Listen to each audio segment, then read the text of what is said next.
Welcome to the Sober by Design podcast, where we explore the many pathways to recovery and a better life through conversations with a wide array of guests. Whether you're sober curious, in recovery, or simply looking to improve your mental health and well-being, this podcast will have something for you. Each week, we sit down with inspiring guests from all walks of life who share their personal stories of struggle and triumph, offering valuable insights and practical advice on how to design a life worth living. From addiction and mental health to spirituality and creativity, we cover a wide range of topics that are relevant to anyone seeking to live a more fulfilling and authentic life. So join us on this journey of discovery, growth, and transformation, and start designing a new life. Okay, everybody, welcome to the Sober by Design podcast. It's been a couple weeks since a new pod has dropped. The last one was a really great episode with my friend Pete White. For any of you that have not gone and listened to that episode, I suggest to head back, pull that one up, listen to that, as well as all the other ones that we've dropped up to now. There's a lot of great guests in the catalog, a lot of great sobriety advice from everybody, and just a lot of, ways to live now that you've found your sobriety, or if you're struggling to find it. It gives you a good glimpse into what life could be like if you can get on the path. This week, I wanted to make sure that I got something out. Again, it's been a little bit. I don't have a guest this week, so it's just myself. That's not your gig, just listening to me talk. It is a great time to go back and listen to one of those old ones. But I just felt it was important to get something so that you all know that I'm still here, that this is still going. It's just been a little bit of a hectic time in my life, and I just haven't had the time to record an episode, and that happens. And I had to prioritize, certain things and not pressure myself to get this out there. It's something that I work on and struggle with, the prioritization, making sure that I'm getting enough rest, that I'm concentrating on what is most critical. And that helps me, maintain some calm, and really, is a tool that I've employed over the past, 11 years of sobriety is managing my time as best I can. Like I said, the past 4 weeks have been a real pressure cooker on my end, and there hasn't been a lot of time. The old version of me probably would have tried to figure out a way to do this at 1, 2 in the morning, and it wouldn't have served anybody. So here I am today, just trying to catch up and talk about a couple things that I've been doing and seeing in the news, and just things that are on my mind. It's probably going to be a short episode. But nevertheless, let's get on with it. So the first thing I wanted to touch on was Renee and I have been watching a new show on TV. Well, it's new to us. It's probably old to some of you, and maybe something that you've heard about, but it's The Bear. It's an FX production. It's just a high-level, synopsis of it is it's a story about a young chef who sort of reached the pinnacle in his career at a very young age, and has moved home to Chicago to take over his family's, quick service Chicago beef restaurant. It's got a great cast. Jeremy Allen White is on the show, who I just adore. Oliver Platt, Ayo Edebiri is brilliant in the show. Joel McHale from Community has a quick appearance. It's a really fun show, and again, really great actors. For me, I will say that the past 2 shows with Jeremy Allen White have really hit me in a way that shows sometimes do with me, and when they do, they hold a special place. He was on Shameless and played Lip on Shameless. For those of you who haven't watched Shameless, definitely not everybody's cup of tea. Funny show, very raunchy. Not one you're watching with your children, and maybe not one that you're interested in at all. But in Shameless, Jeremy played a character that I always said was somebody that I was probably a heartbeat away from becoming if things had just turned out a little bit differently in my childhood with my parents. And because of that, I really felt this sort of endearment to his character and many of the others on that show. And in The Bear, it's very similar. So, spoiler alert, if you want to pause, now is probably a good time. I'll give you a second. 1,000, 1,000.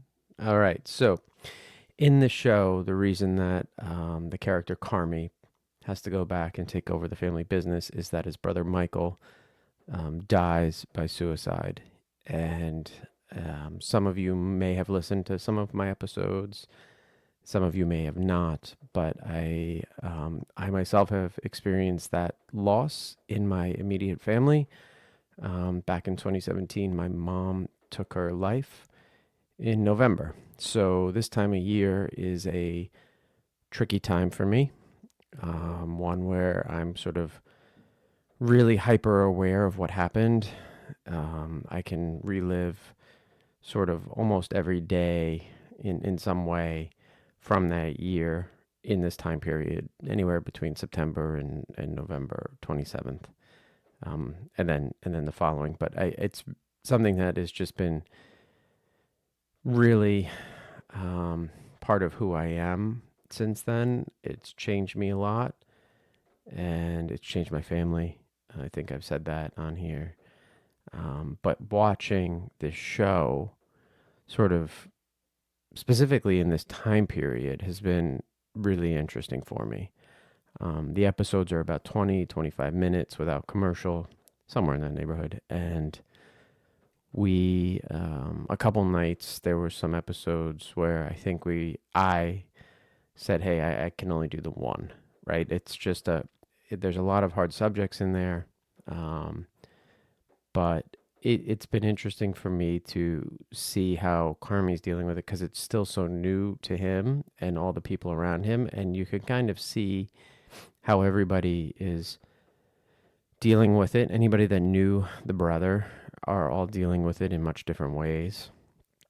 And then you can see how the people who were maybe not as close to the person who took their life, how they sort of interact with the characters. So like how people are interfacing with Carmy is different than maybe how they did before that death.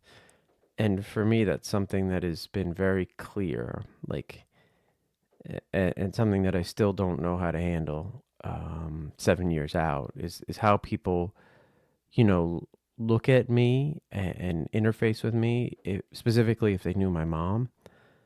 There's just it's a different feeling relationship. It's not the same as it was. And it's probably not the same as it would have been had she just died, right? Like if she had just died of illness, sickness, old age, anything like that, I think a lot of those relationships would have kind of maintained the same tenor as they did before she passed. Unfortunately, that's not the case, and I'm living through it. And it's just, this is a really long way to say that I think The Bear and the writers of, and Jeremy Allen White specifically, have done a really good job of catching the essence for people who don't understand what it's like to navigate this world. For me, it's been, 7 years of learning new ways to deal with things. A lot of people around me will say I haven't really dealt with the grief in the way that they might have. But we all do that on our own timeline and in our own way. I am different. I think that there's some things in me that have changed for the better. Some things have definitely, changed for the worse. But this is where I'm at, and every time I see a story or read a book or anything like this that tackles this subject in just a smart way, I like to highlight it. I wish, there was a post I saw on LinkedIn the other day. Unfortunately, a father had lost his son, and I believe he was 1,000 days out or something like that. And he wrote his 10 lessons for dealing with this type of grief 1,000 days out. And I wish I could remember the post. I wish I had copied it. I could probably go back and find it, but you know, he had so many things that he said that resonated with me, and they were, many of them related to the interpersonal relationships, how he feels he should be living his life now, really living his life. And it's just you know, I got to imagine that if you know somebody who was, murdered or taken in an accident or, any sort of very shocking loss, we all kind of have the same world to navigate. And my heart goes out to anybody that's had that. And, you know, but for all of us, it's finding a path forward. And we all find a different path. Some of us take a little bit longer. And I think one of the big things is finding a little bit of community to talk to about it. Even a normal loss is, if you, you know, just it's a hard world, grief. And I had a woman come up to me the other night at an event I was speaking at, and I was talking about this idea that every September to November, that I kind of go into a different spot mentally, right? Like I'm dealing with my grief very much so in this finite time period. And she asked, how am I doing it? And, that is she going to feel this way every, August, September, because her husband died in that time frame.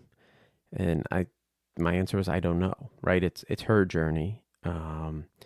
She hadn't really dealt with any of it up to that point. And my suggestion to her was to go find, not only an individual therapist, but a group, in her case, maybe for widowers, so she could understand that she's not alone, right? That other people have gone through this and they could come out the other side in a reasonable manner, that it's not the end of your life because somebody else's life ended. And again, I think the bear is dealing with it in a really good way. They're showing Carmy still living. They're showing him struggle still, right? And he's also navigating this world of his brother's addiction. So you get a little glimpse into Al-Anon. And that's a whole nother world that some people don't know, and they're just doing it in a very smart way. And I felt it was critical for me to get on here and talk about this a little bit. I do think that it's dug up some emotions on my end. Since my mom passed, I've had two dreams about her up until this past week. Both of those were not great. They were not dreams I woke up from and felt good about. And I hadn't had one with her in there since. And this last week, I had a dream about her, and the specifics I don't 100% remember, but I do remember she was there. She was vibrant. We were celebrating the birth of not me, I wasn't celebrating the birth of a new child, but somebody was. And there was just a lot of joy in the dream, and it made me feel, hopeful and good, which was a nice feeling related to her, because a lot of times when I'm looking back, there's still a lot of negative feelings, if I'm being completely honest with you all, which I try to do. And it's something that I gotta start to frame and try to remember the good times and understand that, what happened, and we're here and we're moving forward, and we've established a good life since. So that's my bear talk, wrapped up a little bit in my mom.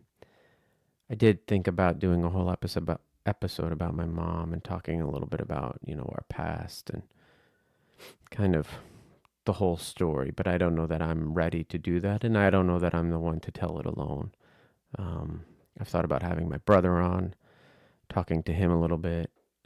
I've thought about having her best friend on and talking to her a little bit. I just don't know how to deal with it, but I think it's a story that I want to tell. I just want to tell it, factually and, really try to, again, highlight some of the good, highlight some of the challenges, and make sure that it's not just my voice being heard. I think even though I am heard legally now that I signed all that paperwork uh, after she died. Um, so that's that. The other thing is last night, I'm just going to jump through some stories now. Last night we heard that Matthew Perry died. For those of you who don't know Matthew Perry, he is an actor here in America, famous for playing Chandler Bing on the show Friends, one of the better snarky, sarcastic characters of all time.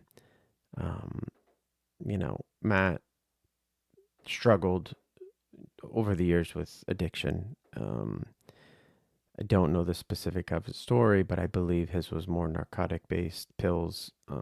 He really did sort of have a hard time, but as of recently had found some really good time in sobriety, and he was helping people, and he wrote a book, and I've seen the outpouring online in my sober communities of people who he touched and helped, and his book and his words helped.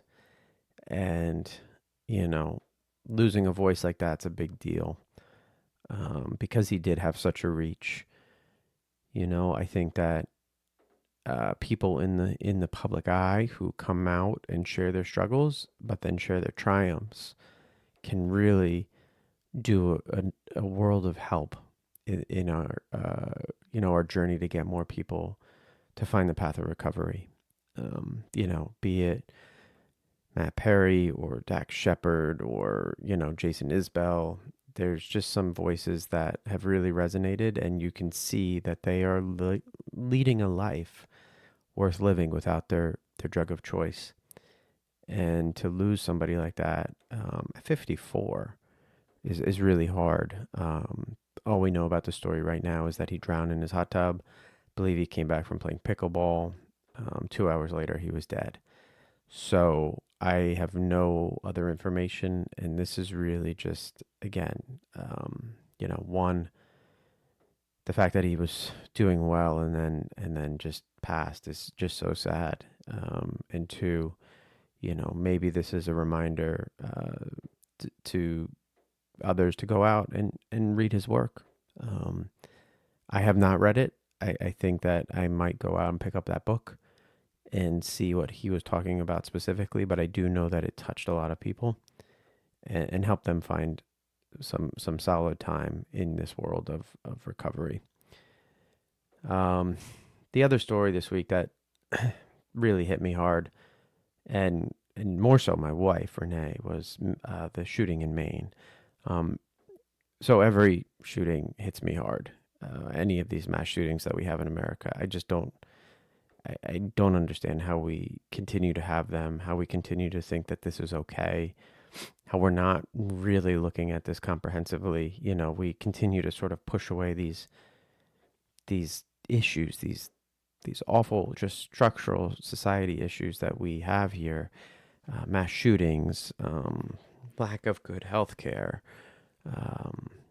poverty, people who can't eat, homelessness. They're all sort of intertwined in our society, I think. And, we just, it's like we see this issue and we just decide that it's too big to solve and we're just going to let it go, right? It's, we don't even try to like sweep it into the closet. We just kind of hope that the story dies out and that there's enough time between the next one that, again, nobody in power is going to have to really deal with it. I know that there's been some talks, but they go nowhere. And it's just alarming to me that that's how we are structured. This has been going on to some extent for a good amount of my adulthood. I don't even remember how old I was when Columbine happened, but I was older. I was out of high school, so I didn't get that whole scare of school shootings. But both my boys have lived through it. They lived through active shooter drills. There's signs in there. Um, there's signs in my young son's bathroom about what to do if there's a shooting, which always scares the shit out of me when I'm at his school using the bathrooms. And to be honest, this is the second time that I've talked about a mass shooting on this podcast. In my first episode, we talked about, not my first, but my first with one of my early episodes, we talked about the shooting in Nashville. And again, they all resonate with me. The one in Maine resonated a little closer to home. Renee, myself, my boys, we spend a lot of time in Maine. I like to call it my home away from home. We have family there. We have friends there. And it's someplace that we've always felt we go there. It's safe. It's our area of, to rejuvenate. And it just hit harder. Again, not that all of them don't hit hard, because they do. But I'm imagining that when it's in your community, it is, again, this deep grief that you just can't explain to the rest of the world. And the rest of the world can't understand it until it happens to them in their yard, in their home, in their school. And it's, even though you can say, oh, that is an awful event, it's like, until it's right in your face and you're confronted with it, you are kind of not aware of how devastating something can be. And, it shouldn't take that kind of feeling to do something about this item in particular, right? These mass shootings. There's a solution. And I don't want to get into my thoughts on Second Amendment rights, because they don't matter in this discussion. My individual rights, at this point, I want something to be done structurally that stops these events. There's this. I was talking at an event about safety the other night, or it was actually called trauma-based design, where I was on a panel and we were talking about, building design and building around traumas that people have. And these could be, big T trauma, little t trauma, big T being some life event that we're trying to avoid, a murder, a really bad injury, something that you've experienced that is so, that shakes the ground underneath your feet. Or the little T's, the things that happen to us all the time, right? Financial insecurities, food insecurities. Maybe you broke up with your girlfriend in high school and it still bothers you. Or maybe, and those accumulate, right? So the little T's accumulate. The big T's are like there, and they kind of have this major impact. And we were talking about security and does having somebody at your place of work carrying a gun, or your school carrying a gun, make you feel safer? And I had never thought about it, but one of the women on the panel with me was like, normally the response that we get from people that we talk about is, no, it doesn't make you feel safer to have a person with a gun. It sort of raises your hackles to make you think like, what can be happening here that somebody needs a gun? And I've been going in and out of Manhattan for work over the past couple weeks, and I go in through the new PATH train to the World Trade Center, comes in under the Oculus.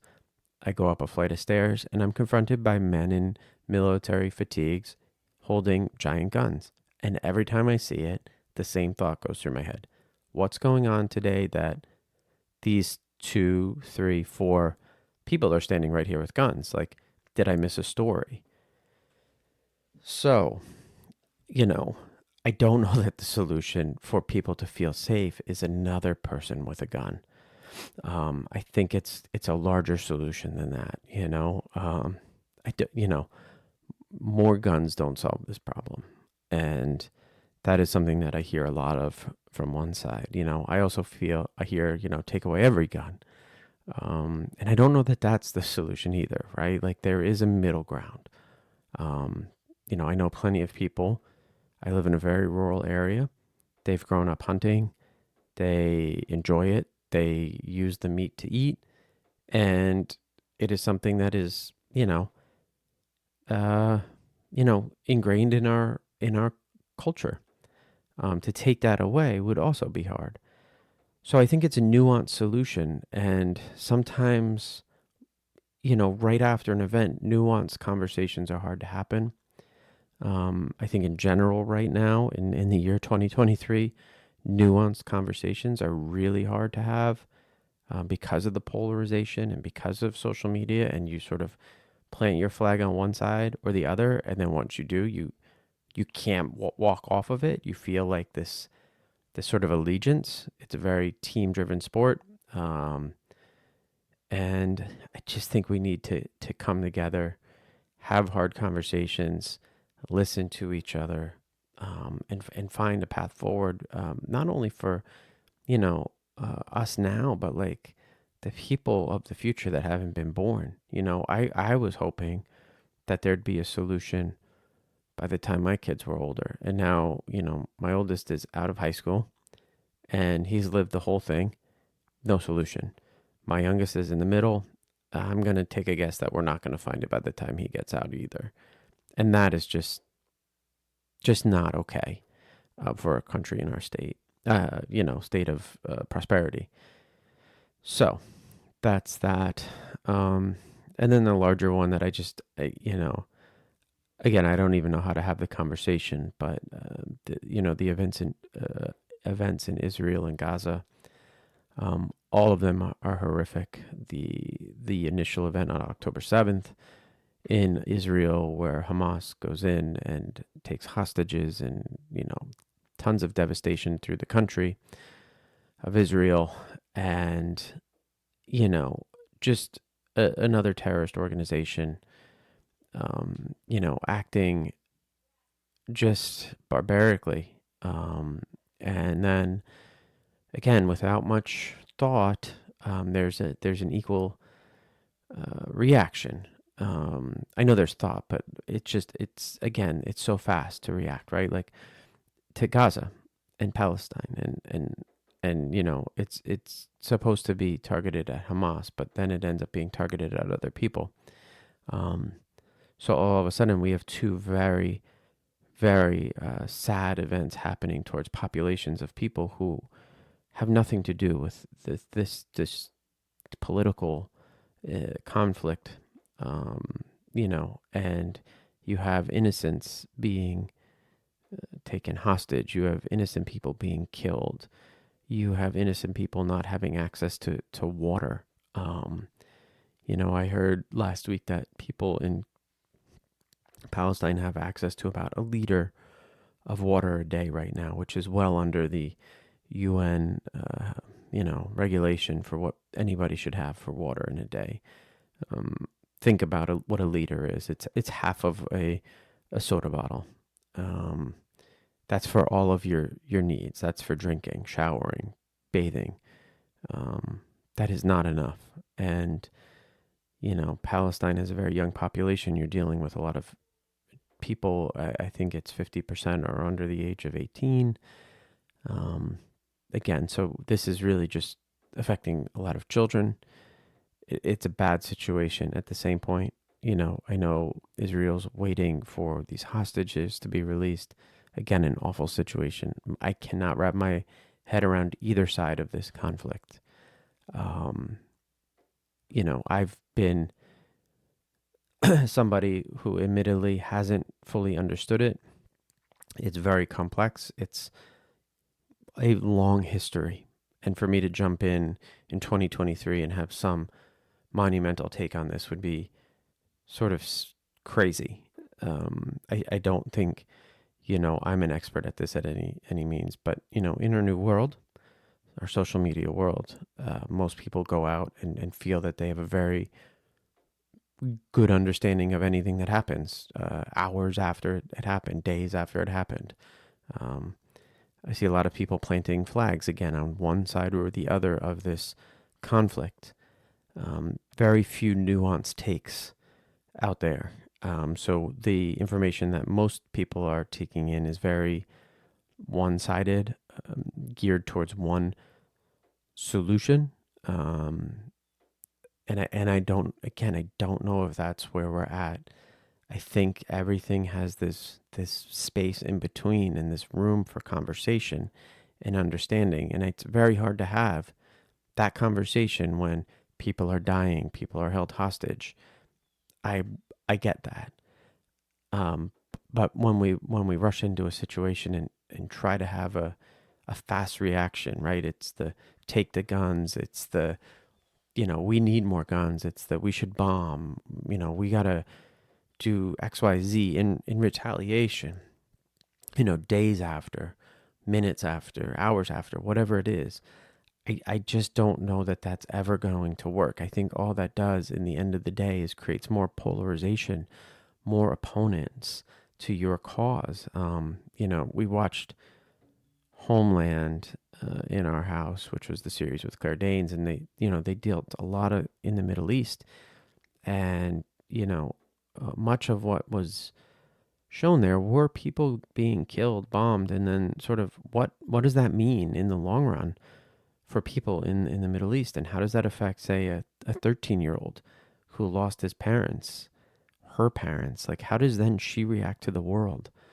And it wasn't good, right? It wasn't a good way. They felt very, emboldened to sort of take a very sort of radicalized stance normally.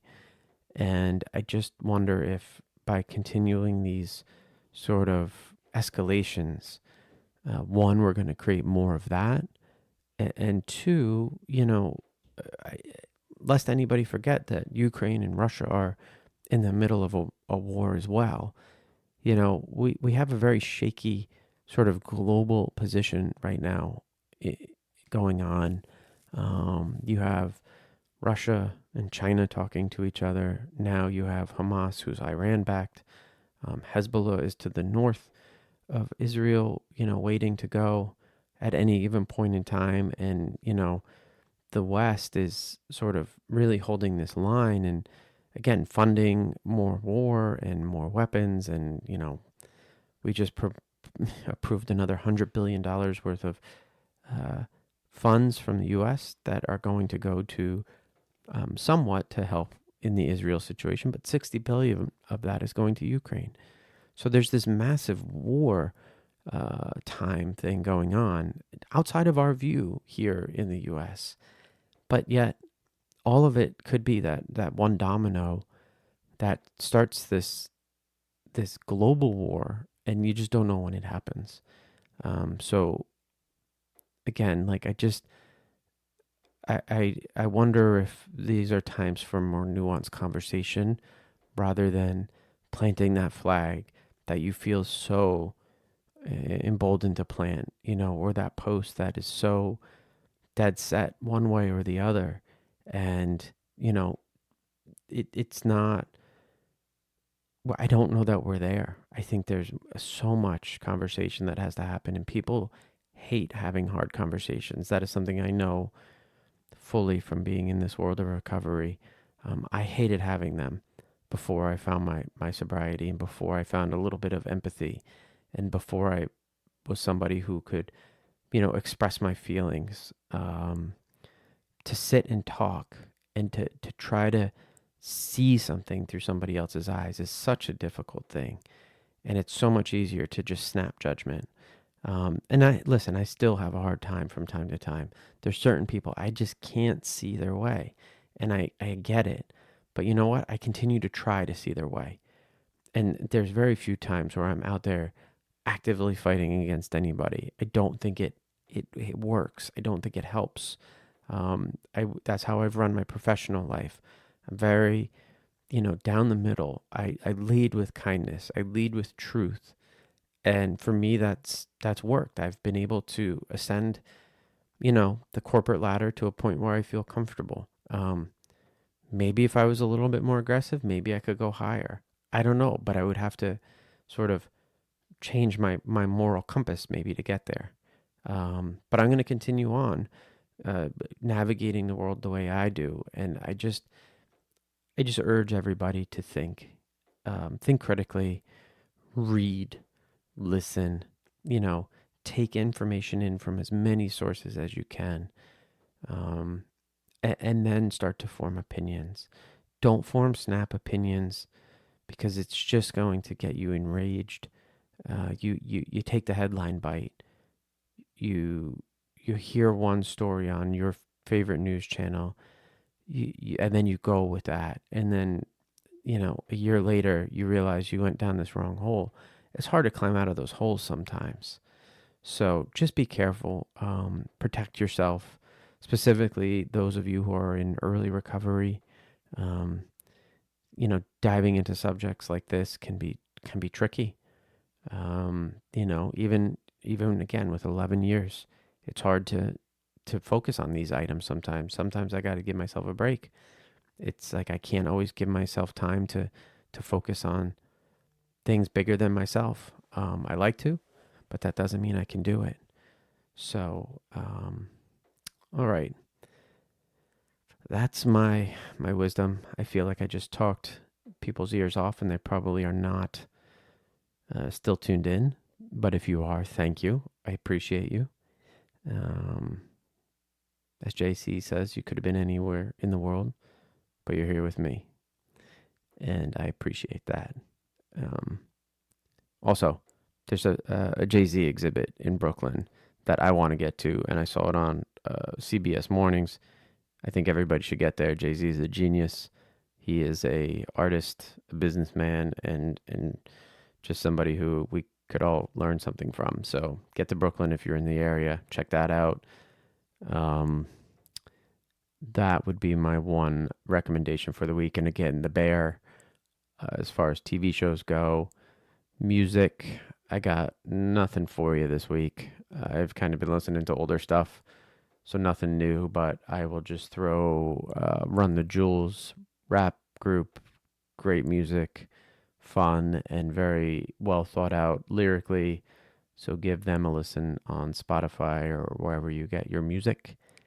And that's that. Thank you again for listening. If you can go like, subscribe, tell your friends, tell your family about this podcast, I would appreciate it. And if anybody has a guest in mind or wants to be on the show, reach out. Social media, Sober by Design, the Sober by Design podcast. I am up for guests. Time is freeing up again, and I really enjoy talking to people and would love to hear your story. All right, everybody. See you next week.